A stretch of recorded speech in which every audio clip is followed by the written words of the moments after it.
សូមស្វាគមន៍មកកាន់រឿងព្រះអង្គម្ចាស់សង្ហាលងក្រមុំមិនចង់រៀបការភាគទី19នៅក្នុងភាគនេះគឺជាពេលមួយដែលនាងថានាងលាជាមួយនឹងបងចដូវមួយរបស់នាងនោះគឺជាប៉ាមីនមីនដែលប៉ាមីនមីនផ្លែផ្ដាំថាបើមានបុព្វព័ត៌មានណាមួយទៅទៅនឹងចាស់ហួយអីកុំភ្លេចសរសេរសម្បត្តិផ្ញើមកកាន់ខ្ញុំផងបន្ទាប់ពីនោះនាងថានាងក៏បានដើរចេញសូម្បីតែមុខរបស់ព្រះអង្គម្ចាស់ចង្ស៊ីក៏មិនមើលហើយឡើងទៅរត់តែមួយទៀតពោពេញទៅដោយអីវ៉ាន់ដូច្នេះហើយអ្នក single កំពុងសម្លឹងអ្នកមានប្តីប្រពន្ធណាពេលនេះព្រះអង្គម្ចាស់ចង្ស៊ីក៏បានរងចាំប្រពន្ធនៅកាន់ដៃខ្លួនឡើងរត់តែសេះប៉ុន្តែនាងថានៅតែមិនកាន់ដៃដដែលមានអារម្មណ៍ថាពិបាកចិត្តមកលងប្រពន្ធមិនបាត់ខឹងចំណែកឯឈូចង្រាន់ក៏ធ្វើកាយវិការតាមចង្ស៊ីណាធ្វើតាមព្រះអង្គម្ចាស់តែត្រូវឬមិនត្រូវលើដល់ពេលដែលចេញដំណើរ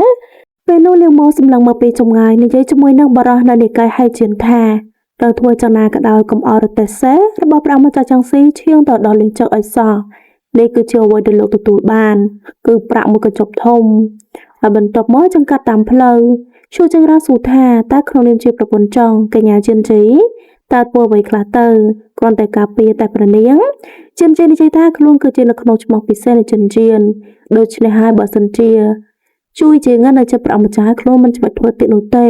តែធ្វើឲ្យឈូចង្រានមានអារម្មណ៍ថារីករាយងាកមកព្រះម្ចាស់ចង្ស៊ីកំពុងញ៉ាំទឹកតែហើយចូលជាមួយនឹងរបស់ផ្អែមដូចជាដំណាប់ផ្លែឈើឲ្យទៅកាន់មហេសីញ៉ាំតើត្រង់នឹងចង់សោយដែរឬអត់ក៏មិនតែមិញថាមិនមើលមកសំបីតែស្វាមីរបស់ខ្លួនព្រះម្ចាស់ចង្ស៊ីក៏ស្រាប់តែសួរថាតើអូននៅទៅខាងជាមួយនឹងយើងនឹងអំឡុងពេលដែរករណីរបស់ឪពុកមិនមែនទេមិញថាក៏ស្រាប់តែសួរទៅហ៊ានដែលបញ្ជូនត្រឹមដកពោរបស់ខ្ញុំគឺជាទៅហ៊ាននៃទាំងបីមែនអត់ព្រះម្ចាស់ចង្ស៊ីក៏មានបន្ទូលច្បាស់ណាស់ជាទៅហ៊ានរបស់ខ្លួនមិញថាក៏សួរទៀត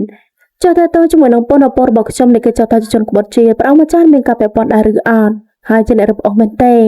ព្រះម្ចាស់ចង្ស៊ីក៏បានប្រាប់គឺទាំងអស់នេះត្រូវតែរឹបអូសខ្លាចតែជនអក្រក់យកផលទាំងអស់នេះបន្ទាប់ពីនោះខ្ញុំមកគ្រាន់តែចង់ឲ្យត្រូវសម្បត្តិទាំងអស់មានសុវត្ថិភាពតែប៉ុណ្ណោះដូច្នេះមានថាក៏បានសួរបន្ថែមទៀតចុះឪពុករបស់ខ្ញុំឡងពេលដែលគាត់បានស្លាប់ជាមួយនឹងថ្នាំពុលតើវារបៀបម៉េចទៅព្រះម្ចាស់ចង្ស៊ីប្រាប់ឲ្យគេឆោបរទេះសេះងក់គេបង្ហាញតួអង្គថ្មីម្នាក់ទៀតឈ្មោះថាជួយអីគឺជាបរិយាសង្ហាម្នាក់ដែរឡងពេលនោះព្រះម្ចាស់ចង្ស៊ីចុះពីរទេះសេះរួចហើយនឹងក៏បានលើកមីងថានឹងចេញទៅជាមួយនឹងខ្លួនលើក3រួយគម្រាមកំឲ្យមាត់ក៏បានហក់ឡើងជិះលើសេះដល់ចូលមីងថានឹងចាក់ចេញទៅយ៉ាងលឿនជាមួយនឹងសេះជិះឡើងរួនរយបន្ទាប់មកក៏បានចុះពីសេះមួយនោះទៅពួននៅកន្លែងកំពតព្រៃបន្តិចអូថាអំឡុងពេលនោះព្រះម្ចាស់ចង្ស៊ីដឹងថាហាក់បីដូចជាមានមនុស្សកំពុងតែមកតាមគាត់មានមនុស្សចំនួន2នាក់កំពុងតែ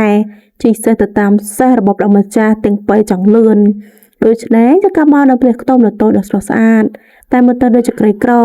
មានថានៅព្រះម្ចាស់ចង្ស៊ីក៏ដល់ចំណុចនោះក៏មិនតែឃើញបរិយកំពុងកាន់ចងក៏មិនឆ្ងាយគឺឪពុករបស់មីងថានក៏ពុំទាន់ស្លាប់ឃើញដូច្នេះមីងថានពិតជាមានអារម្មណ៍ថារំភើបក៏រត់ទៅអបឪពុកនាងពិតជាយំខ្លាំងណាស់ឪពុកក៏ពិតជារីករាយនៅពេលដែលបានជួបជាមួយនឹងកូនស្រីដូច្នេះចំណាពេលនោះព្រះម្ចាស់ចង្ស៊ីក៏ស្រមៃអំឡុងពេលដែលគាត់បានឲ្យទៅហ៊ានលើជាមួយនឹងសាកសពដ៏ថ្នម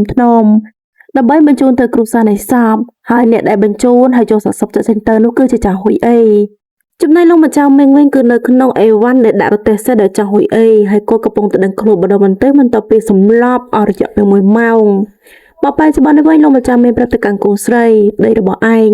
គឺជាបរិបទដ៏ល្អម្នាក់ដែលប្រាប់ខ្ញុំថាវាមិនមែនជាពេលមួយដែលខ្ញុំត្រូវស្លាប់នោះទេគឺជាពេលមួយក្រោយឈរដើម្បីជត្តិធម៌ដូច្នេះមានថាអ្នកក៏សម័យនៅសម្ដីរបស់ប្តីនិយាយថាអូនត្រូវទៅទុកចិត្តលើជើងដូច្នេះពេលនេះមីងថាប្រាប់ទៅកាន់ឪពុកខ្លួនពិតជាយល់ច្រឡំទៅកាន់ប្តីរបស់ខ្លួនឯងមិនខ្វៃឪពុកប្រាប់ទៅកាន់កូនស្រីថ្ងៃក្រោយឲ្យចេះទុកចិត្តគ្នាពេលនោះចង្ស៊ីក៏បានចូលអាហារឲ្យទៅកាន់ឪពុកក្មេកគឺជាការរៀបចំឪពុកនឹងក៏បានក្រោកទៅជួយឲ្យបន្ថែមនៅពេលនេះមីងថាបានសុំទោសទៅកាន់ព្រះម្ចាស់ចង្ស៊ីហេតុអីបានជាត្រូវមិនប្រាប់ទៅកាន់ខ្ញុំម្ចាស់មានការចូលច្រឡំចង់ចូលចំណាព្រះម្ចាស់ចង្ស៊ីទីឲ្យប្រពន្ធអង្គុយប្រាប់ថាមិនថាមានរឿងអ្វីក៏ដោយបងគ្រាន់តែចង់ឲ្យអូនមានសុវត្ថិភាពតែប៉ុណ្ណោះក៏មិនតែពេលនេះទៅញ៉ាំអាហារចំនួន3ចាននៅថ្ងៃនេះឃើញដូច្នេះឪពុកក៏បានលើជាមួយនឹងអាហារបានចូលមកញ៉ាំជុំគ្នាកាប់មកជប់ឡើងឈូចង្រាន់កំពុងតែឈប់ភ័យផងអីផងដោយសារតែគាត់មិនដែលមកនៅកន្លែងព្រៃទីទូបែបនេះភ្ញាក់លើសំបីតែសំឡេងជើងសេះពេលនោះនឹងក៏បានភ្ញាក់មួយតង់ទៀតដោយសារតែជួយអីនឹងក៏បានចូលជាមួយនឹងអស់ធំទូចខ្លះហើយក៏ចូលមកកញ្ញាជិនជីម្ដងមានតរោត្រីបានពី3កាច់អស់នឹងប្រាតែជង្គង់ទេឡើងផុសឃើញដូច្នេះហើយឈូចង្រាននៅក៏ស្ដាប់តែធ្វើតាមគេទៅមើល មិនតែកម្លាំងក៏ខ្សោយណាស់កាច់មិនបាក់បន្ទាប់ពីនោះរួចដល់ពេលដែលត្រូវអាំងជាមួយនឹងត្រី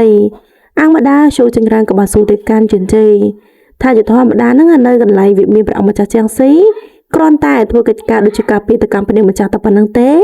ជិនជ័យប្រាប់ថានេះគឺជាទូរទស្សន៍ដែលត្រូវធ្វើការពារទៅកម្មព្រះនាងអំឡុងពេលព្រះអង្គម្ចាស់ជាងស៊ីចេញទៅក្រៅជួយចង្រានក៏បាននិយាយទៀតចោះតាមគ្រប់កងអ្វីខ្លះទៅកាន់ព្រះនាងមីងថាណូជិនជ័យក៏ប្រាប់ថាតាំងពីសំឡុំពេលអាហារហូបចកហើយព្រះនាងមីងថានក៏បានឲ្យជាមួយអប្សរាឧបត្ថម្ភស្ម័គ្រចិត្តឲ្យមកកាន់ខ្លួនទៀតជឿថាដែលបានចលោសូររ៉ាទាំងអស់នេះទៅទល់នឹងព្រះនាងមីងថាន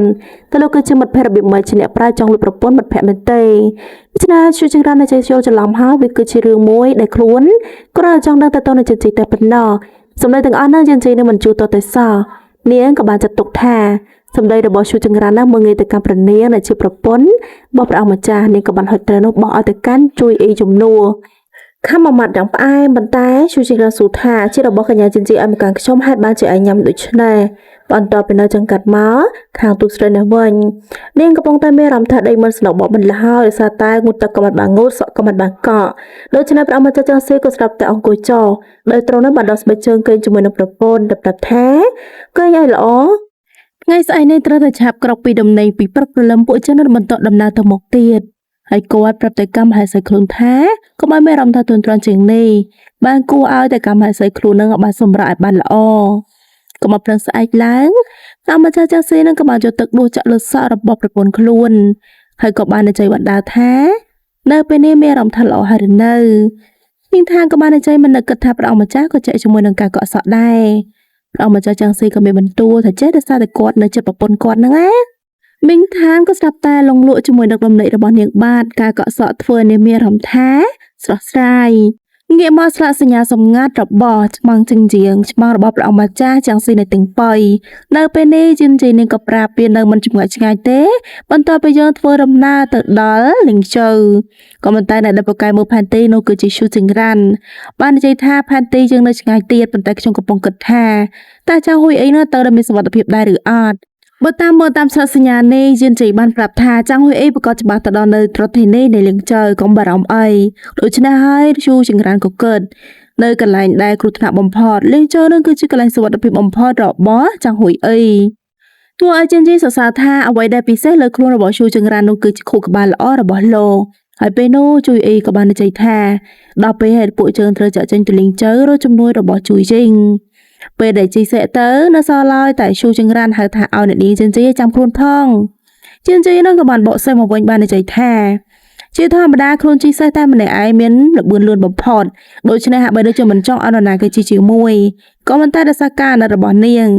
ឲ្យឈូចង្រានឡើងលើសេះមកហើយទឹកមកអង្គុយអាណិតចឹងហ្មងណា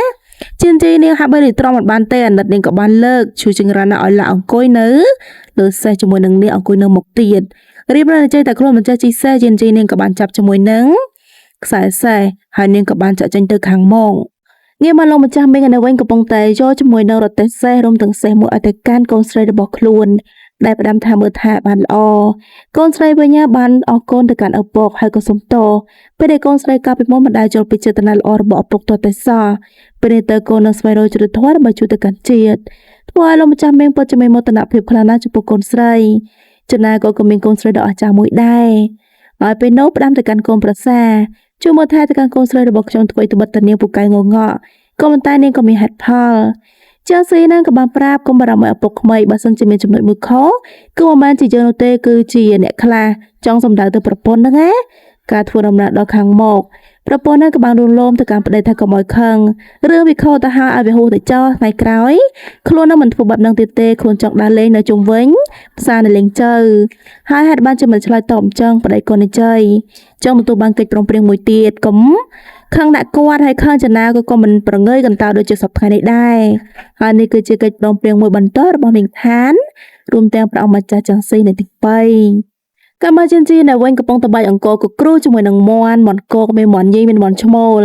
ហើយឈូចង្រានហ្នឹងក៏បានមកដល់ផ្លែតជួយអីអង្គុយនៅខាងលើមកលង្កាយដល់តែកាឈូចង្រានហ្មងហើយឈូចង្រានអង្គុយផ្លែតដល់ចិត្តកញ្ញាជីនជីស៊ូថាតើជាប់ពេលពី3ថ្ងៃហើយមិនក៏មិនតន់ដល់ដំណឹងពីចង់ហុយអីទៀត ជានជីនាងក៏បានឆ្លើយផ្លែតវាមិនមែនថាអ្វីគ្រប់យ៉ាងសុទ្ធសឹងតែរឿងដូចចិត្តហើយការបារម្ភរបស់លោកក៏មិនមែនឲ្យចង់ហួយអ៊ីនោះមកដល់ចំពោះមុខភ្លាមៗដែរចង់ពេលនោះអ៊ីដែលនៅចិត្តនៅក្នុងម្ចាស់ផ្ទះនោះក៏បានមកដល់ឈូជាងរ៉ាស៊ូថាតើអាចទិញមាន់មួយក្បាលធ្វើម្ហូបបានអត់ប៉ុន្តែអ្នកស្រីនឹងក៏បានប្រាប់ថាបើសិនជាទិញអាចចាប់វាដោយខ្លួនឯងហើយក៏ធ្វើដោយខ្លួនឯងដែរដូច្នេះជានជីរៀបនឹងសលៀងដៃនឹងការចាប់ឈូយើងរ៉ាន់ថាកុំអាលទុកឲ្យគាត់គឺជាអ្នកចាប់វិញដូច្នេះហើយជានជីនាងក៏បានដកថយជាមុនសិនលើចាប់ផ្ដើមនៅពេលដែរវរៈបរោះនោះចូលមកចាប់មាន់ចាប់ខុយនៅពេលដែលគាត់កំពុងតែរត់ចាប់ក៏មិនតែមាន់រត់លឿនដូចជាហោះអញ្ចឹងវារត់ទៅមកខាងឆ្វេងឡើងជណ្ដើររួចពីជណ្ដើរក៏ទៅតែម្ដុំតែអ្វីហ្នឹងនៅចិត្តនោះរត់ទៅតាមមាន់ហើយតាមទៀតក៏មិនតែលទ្ធផលក៏នៅតែមិនអាចចាប់មាន់បានដដែលស្លាប់មាន់នៅពេញលើសក់ហើយចូលទាំងមាន់ទៀតហើយក៏ភ្នែករបស់គាត់ភ្លឺដូចជាកូនក្មេងអញ្ចឹងណាពួកឲ្យជិនជីនឹងទប់សំណក់មិនបាននាងអស់សំណោចជាមួយនឹងកាយវិការរបស់ឈូចង្រានតែក៏ភ្លេចខ្លួនណាឈូចង្រានវិញក៏បានក្រោកឡើងផ្លែទឹកមកឲ្យគេធ្វើឡើងគួរអាណិតគាត់និយាយថាគាត់អាចចាប់មាន់បានទេជានជីនាងក៏បានដកជាមួយនឹងរោមមាន់ហ្នឹងចេញពីក្បាលក៏ចាប់មាន់ធ្វើធម្មតាអញ្ចឹងអត់មានពិបាកអីបានតិចបើឲ្យតែកាន់ឈូចង្រានបន្ទាប់កម្មមកជប់ដល់ពេលដែលត្រូវអាំងមាន់លាបជាមួយនឹងទឹកជ្រលក់គ្រឿងគេមានបើចេញស្ករដូចប្រេងខ្យងដូចយ៉ាងធម្មតាអញ្ចឹងមាន់នឹងកំពុងតែចំហាយជាមួយនឹងក្លិនឈ្ងុយជានជីគូតសាក្លិនអីក៏ឈ្ងុយយ៉ាងនេះហើយឈូចង្រានណាក៏បានចូលជាមួយនឹងស្រទាប់ស្លឹកឈើចូលមកកាច់ជាមួយនឹងភ្លៅមាន់មួយចំហៀងហើយក៏ហុចឲ្យទៅកាន់ជិនជីញ៉ាំឡើងមានក្តីសោកក៏មិនតែអំឡុងពេលដែលនាងធ្វើបែបនេះឈូជាងរ៉ានក៏បានសម័យអំឡុងពេលដែលគាត់ត្រូវបានជិនជីឲ្យទៅកាន់គាត់នៅគឺជាផ្លូវមាន់មួយផ្លូវដំបងបង្អស់ដែលគាត់ទទួលបានពីជិនជីបច្ចុប្បន្ននេះឈូជាងរ៉ានក៏បាននិយាយថាមាន់អាំងនេះខ្ញុំធ្វើជាពិសេសសម្រាប់កញ្ញាជិនជីហើយមិនងាយមាននរណាម្នាក់អាចញ៉ាំជាមួយនឹងមាន់អាំងរបស់ខ្លួនធ្វើនោះទេជិនជីឆ្លើយផ្លែតមាន់នេះឆ្ងាញ់បានចំណាត់ថ្នាក់លេខ2ព្រះអង្គម្ចាស់ចាងស៊ីគឺជាចំណាត់ថ្នាក់លេខ1ធ្វើឲ្យឈូជាងរ៉ានមានអារម្មណ៍អន់ចិត្តហ្មងណាក៏ប៉ុន្តែជិនជីក៏ស្ដាប់ទៅសួរថាមានអីពិសេសអត់នាំខ្លួនមកទីនេះចុងឲ្យឈូជាងរ៉ានក៏បានអូសដៃនាងក៏ទៅកន្លែងមួយហើយកន្លែងនោះសុទ្ធសឹងតែជាសត្វអំពើអំពែកស្រស់ស្អាតភ្លឺផ្លេកនៅអំឡុងពេលជប់ហើយពេលងងឹតអំពើអំពែកប៊ីនឹងហើរទៅលើមុខរបស់នាងក៏មិនតែឈូជាងរ៉ានសម្លឹងពីចម្ងាយដៃរបស់គាត់ក៏បានទៅខិតជិតមុខរបស់ជិនជីហើយក៏មិនចាំចូលគាត់ដាក់ថ្នមព្រោះហើយក៏បានផ្អឹបជាមួយនឹងអំពើអំពែកនោះនៅលើបាតដៃរបស់គាត់ផ្អឹបជាប់ហើយក៏បានដាក់លើដៃរបស់ជិនជីនឹងពិតជារីករាយខ្លាំងណាស់នៅពេលនាងបានចាប់ជាមួយនឹងអំពើអំពែកដែលមានពន្លឺភ្លឺផ្លេកហើយស្រស់ស្អាតបែបនេះបលែងវាចេញទៅខាងមកលើចង្កាត់មកនៅកន្លែងរដ្ឋាភិបាលនេះវិញនៅពេលនេះកញ្ញាបាយមិនក៏ត្រូវបានក្មេងតូចម្នាក់អូសដៃនាងទៅកន្លែងហាងបៃអីទៅដល់ផ្លែតហ្នឹងគឺវាពិតជាស្រស់ស្អាតលើអ្វីដែលនាងកើតតាមឡងពេលនោះកំពុងតែមានការសម្ដែងតាក់ទងទៅនឹងរឿងស្នេហាមួយគាត់តែដើរចេញមកគាត់តែហៅគេតែបន្តិចទេស្រាប់តែនារីម្នាក់នោះក៏បានទះកំភ្លៀងបដោះម្នាក់នោះដូចជាបាយមិនបានជួបជាមួយនឹងចាងហ៊ុយអ៊ីពីដំបងអញ្ចឹងណា